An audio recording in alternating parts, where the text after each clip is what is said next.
What up, family? Get on sport dash from the middle. Today is Thursday in my city, Chicago, December 28th, 2023. Look, I like to address the elephant in the room, so to speak. This is my phone.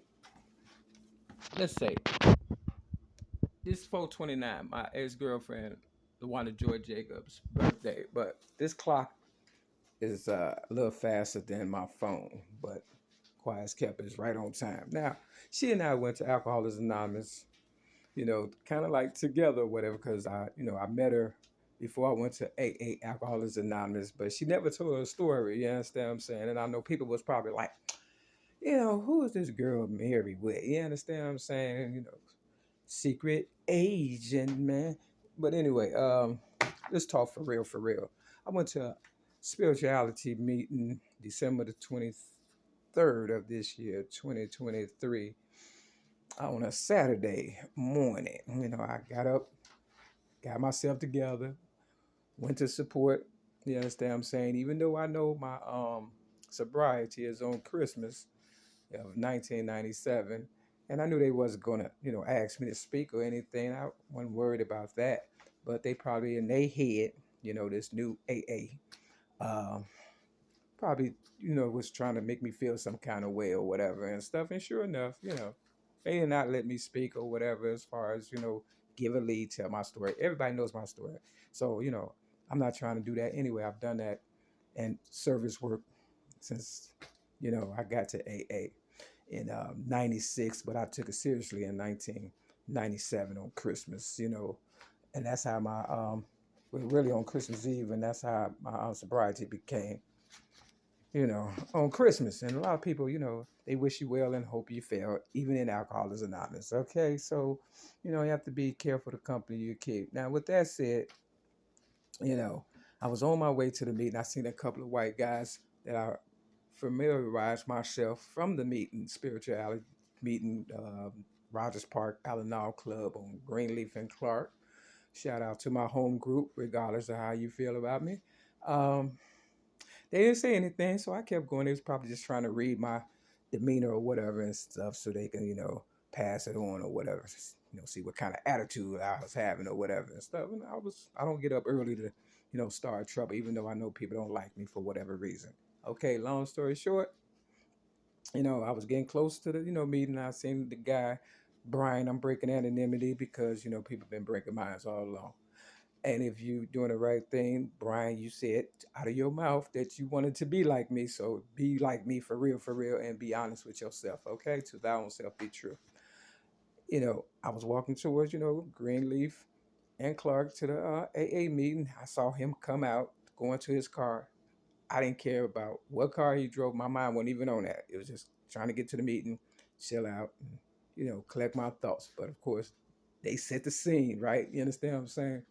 So I get in front of the meeting and I see a car that had Elgin license. It had a Elgin uh, license plate cover around it or whatever, or had Elgin or whatever and stuff. Now in 2016, they put me on the psych ward because I was staying sober at the AA mustard seed meeting, and I was homeless and they had railroad me, whoop the bam. If you know my story, good. If not, just, try to figure it out, But long story short, I had 19 years of sobriety and they wanted to take that from me along with everything else they had taken from me, family, friends, money, clothes, respect, whatever. They was trying to break me, right? So, I seen the license plate and I went in the meeting. I ain't say nothing, I was just still being me, happy. It's the holiday or whatever, a couple of days before my, sobriety or whatever, anniversary. And, I was just jovial or whatever, jovial, if that's what it's called, happy. You know what I mean? So, I sat down in the meeting and, eventually, they got the meeting started or whatever, and there wasn't hardly nobody there, but they started coming in, you understand what I'm saying? Now, I'm coming all the way from the south side to the north side. They just right around the area, right? So they should have beat me there, right? Long story short, they came in, you understand what I'm saying? And, they picked this guy by the name of Mark. Now, he usually sit on the platform, where I was sitting, understand? And he drives a Cadillac or whatever and stuff, I listened to his lead. He gave a good lead, tear jerker, tears and everything. I want y'all to read chapters 4, step 4 and 5 in the 12 and 12. If you real AA members and stuff, for real, and if you really know me, y'all, and it was at the meeting, I'm not lying. Denise, Brian, Helen, for real, for real. You understand what I'm saying? And including Mark. And I want you to read the Bible, Mark chapter 3, verses 20 through 30. And also, they talk about there are those who suffer from grave emotional or mental disorders, but they do recover if they have the capacity to be honest or whatever, in so many words and stuff. Now, some people, they can quote the Bible, all that verbatim and stuff. What I got out of Mark Lee was a lot of, you know, I felt he wanted to be sincere, but he had the stage and it was his time, right, to upstage me. I felt like they was mocking me, put it like that. No point intended his name being mocked. This book I just picked up along the way somewhere. It's called Broken Mary. You understand what I'm saying? And if you go to, it's on chapter, it is chapter 20. And I flipped it to page 99, but I want you to go to page 101 because Mark was talking about his garage door opener. And this is not even AA literature. This is just a regular book that I found, what I'm saying, that along the way. And he was talking about his garage door opener and, what he'd been blessed with and things of that nature or whatever, kind of like bragging, boasting or whatever a little bit. So what it says right here on page 101, it says, she's a big fan of yours and loves you very much. I know a priest too whose name is Father Mark. Now his name is Mark. It says, I promise we will get you fixed. I promise. Now this is about a person, a guy who found a statue that was broken in half. You understand what I'm saying? Dirty, left by the garbage or whatever and stuff. And he wanted to repair it or whatever the case may be. Now, when I was a little younger, I was on 87 in my city, Chicago, platform of the train station on the red line, selling my general merchandise. And I remember this, and this it never left my mind. It was a guy, he had a half a body, and he was rolling past me on a little dolly or whatever. He had no legs, but he had a half a body. He was still alive, a torso. Now this book came out in 2016. I don't know if you could see it, but it came out in 2016. I got railroaded at the Mustard Seed AA meeting on Mother's Day, May 8th of 2016, for staying sober and homeless. And they were just trying to bring in these new people so they can, just, I guess, take the money, because I don't think nobody's really doing any real service work or trying to, they just want to, be seen or whatever. They want the image and all that we had. We was real cool people getting our lives together or whatever. At least I was. Still is. You understand what I'm saying? And, I wasn't playing the big shot ism or whatever and stuff. I was doing service work like I'm doing right now. So, long story short, that never left my mind. So this guy found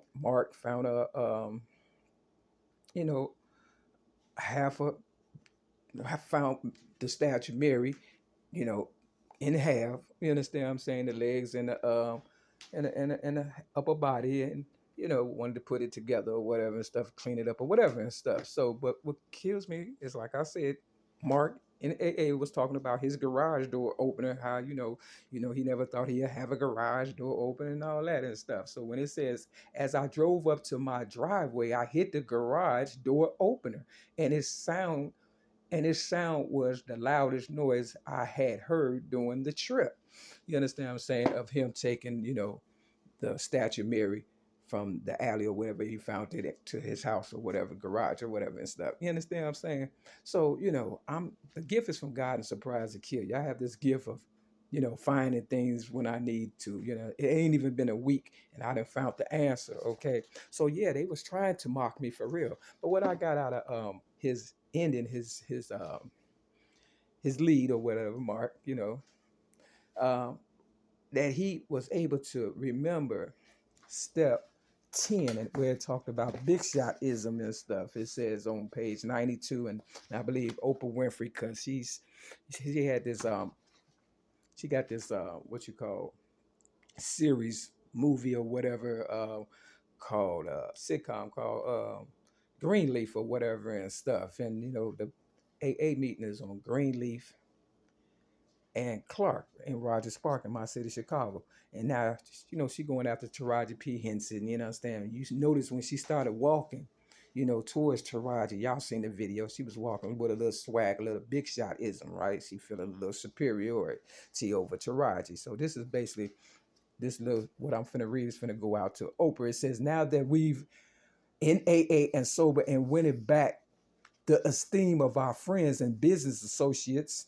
we find that we still need to exercise special vigilance as an insurance against big shotism. This is what Mark, ended his lead with Saturday, on the 23rd. He said, we can often check ourselves by remembering that we are today sober only by the grace of God, and that any success we may be having is far more his success than ours. Finally, we begin to see that all people, including ourselves, are to some extent emotionally ill as well as frequently wrong. And then we approach true tolerance and see that real love for our fellows actually means it will become more and more evident as we go forward that it is pointless to become angry or to get hurt by people who, like us, are suffering from the pains of growing up. Most of us are just trying to grow up, get through this thing called life. You understand what I'm saying? Like Prince Roger Nelson said before his demise or whatever the case was. You understand what I'm saying?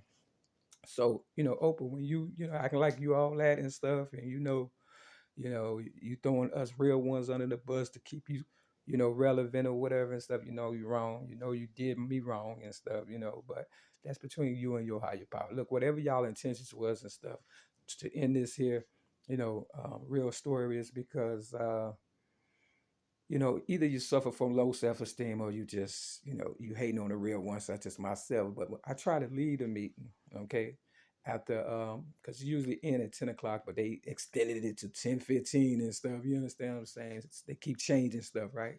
And that's when stuff goes wrong, when people start changing. If it ain't broke, don't fix it, right? Long story short, I try to lead this one girl. She talked about having 3 kids, where she had none when she entered AA, and a husband, and she's doing good now, or whatever and stuff. You understand what I'm saying? And she's suffering from a little big shotism and stuff. So, I didn't say nothing in the meeting. I just waited for this person to get done talking and stuff. That was on my side of the building, room or whatever. And when he got done talking, and I tried to, creep up out of there, right? You understand what I'm saying? And the girl that with the 3 kids and the husband, she came out the aisle towards me. Now she could have went, if she was going out the door, she could have, what I mean, just went on out the door. But she wanted to kind of block me, provoke me or whatever and stuff. And I had to, I had to wait because she kind of like bent over, right? And I was like, right here, you understand what I'm saying? So I'm trying to go over this way. Now Brian, who I seen early on before I went in the meeting, that said he wanted to be like me, okay, cool, whatever. You understand what I'm saying? He's sitting down. You understand what I'm saying? Now she right here on this side. He's sitting down. He's trying to give me a hug, but he didn't even stand up or whatever. And he didn't acknowledge me when I first saw him coming towards the meeting. You understand what I'm saying? But now on the way out, and they realize I'm not trying to, be provoked or start anything. Now here they are working together, right? So, I gave him a little hug and stuff, and I went on out. And old girl, she ended up being on the side of me, not saying nothing once I got outside the meeting. So if you know, and y'all been watching, y'all know who the problem is, if that's what you want to call it and stuff, because it's not me. I ain't say nothing. I handled it like a pro, and I found the answer in this book, like I said, Broken Mary.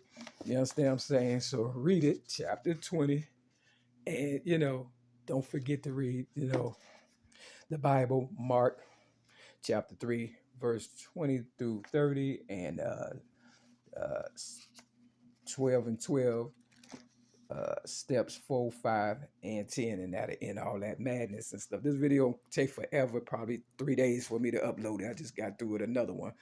Step your game up. Peace.